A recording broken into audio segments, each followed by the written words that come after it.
अबकड संदर्भात आरक्षणासंदर्भात आपलं काय मत आहे आणि काय मागण्या आहेत? अनुसूचित जाती आरक्षणामध्ये उपवर्गीकरण करता येऊ शकते असा निर्णय देशाच्या सर्वोच्च न्यायालयाने 1 ऑगस्ट 2024ला दिलेला आहे। त्या अनुषंगाने राज्यामध्ये 2024मध्येच मुख्यमंत्री एकनाथराव शिंदे यांनी न्यायमूर्ती आनंद बदर समितीची स्थापना केली होती।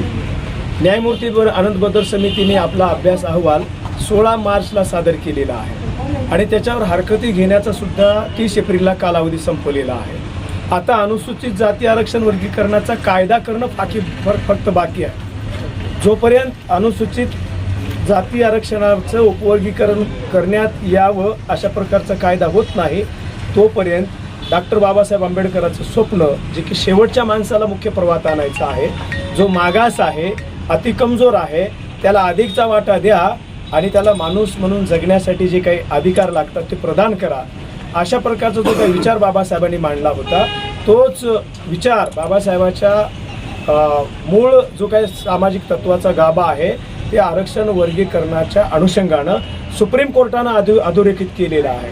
आणि म्हणून इथल्या अतिवंचित, लाभवंचित, हक्कवंचित मागास असलेल्या समूहाला केवळ मातंगच नाही, याच्यामध्ये होलार आहे, बुरुड आहे, मेहतर आहे, हिंदू खाटीक आहे, ढक्कलवार आहे, अशा अनेक लाभवंचित जाती आहेत। ते आजपर्यंत आरक्षणाचा लाभ घेऊ शकलेले नाहीत योग्य प्रमाणामध्ये।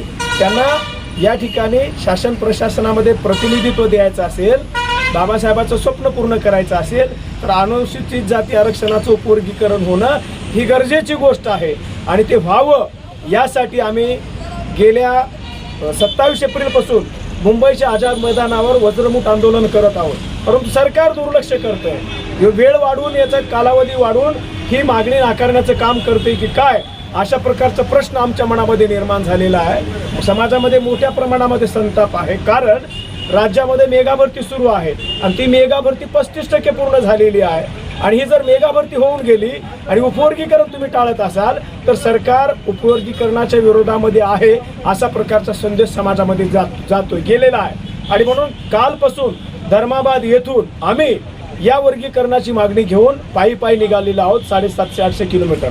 महाराष्ट्र सरकारला आमचं नम्र निवेदन आहे, तात्काळ उपवर्गीकरणाचा कायदा करा आणि हा महाराष्ट्र फुलेशाह आंबेडकरांचा आहे, पुरोगामी आहे, समतेची बाजू मांडणारा आहे आणि मुख्यमंत्री या फुलेशाह आंबेडकरांच्या विचाराचे पाईक आहेत, त्यांना सामाजिक न्याय प्रदान करण्यामध्ये स्वतः इंटरेस्टेड आहेत, ते सक्षम आहेत, अशा प्रकारचा संदेश द्यायचा असेल तर निश्चितपणाने त्यांनी तातडीनं उपवर्गीकरण केलं पाहिजे।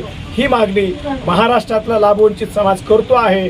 टाळाटाळ झाली, विलंब झाला तर मोठ्या प्रमाणामध्ये समाजामध्ये असंतोष वाढतोय आणि हा असंतोष या पदयात्रेच्या माध्यमातून येत्या 6 जुलैला मुंबईमध्ये दिसणार आहे हे सांगण्यासाठी आम्ही ही पदयात्रा काढलेली आहे। काल धर्माबाद येथून लोकस्वराज्य आंदोलनाचे प्राध्यापक रामचंद्रजी भराटे यांनी पदयात्रेला सुरुवात केलेली आहे।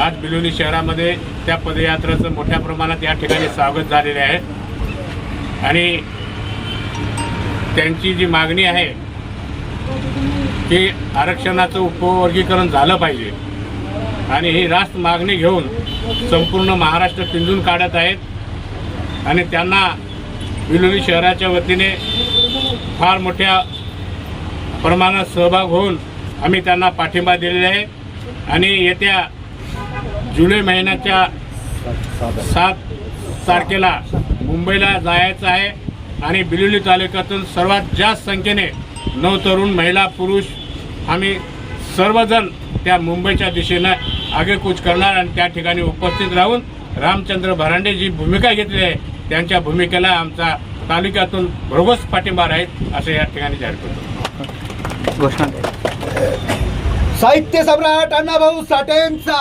साहित्य सम्राट अण्णाभाऊ साठेंचा, डॉक्टर बाबासाहेब आंबेडकरांचा, डॉक्टर बाबासाहेब आंबेडकरांचा, अनुसूचित जाती आरक्षणाचं वर्गीकरण झालंच पाहिजे, अनुसूचित जाती आरक्षणाचं वर्गीकरण झालंच पाहिजे।